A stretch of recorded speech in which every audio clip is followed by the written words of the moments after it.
থকা অৱস্থাত টাৱাৰৰ পৰা সোৱণশিৰি নদীত পৰিল আনন্দ বাগানৰ যুৱক। বৰ্তমান পৰ্যন্ত সন্ধানহীন যুৱকজন চাউলধোৱা আৰক্ষী চকীৰ অধীনস্থ আনন্দ বাগানৰ ১ নং দক্ষিণ ৰূপহীৰ আব্ৰাহাম ওৰাঙৰ ২১ বছৰীয়া পুত্ৰ চিমিয়ন ওৰাং বুলি জানিব পৰা গৈছে।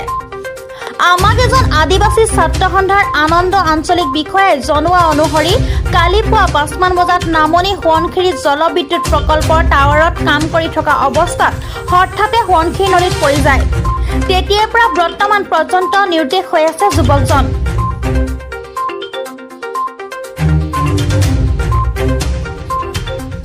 লখিমপুৰৰ পৰা দীপপ্ৰতিম বৰাৰ ৰিপৰ্ট, দাসামিনি 24। আপুনিও খাব বিচাৰে নেকি এসাঁজ তৃপ্তিৰে?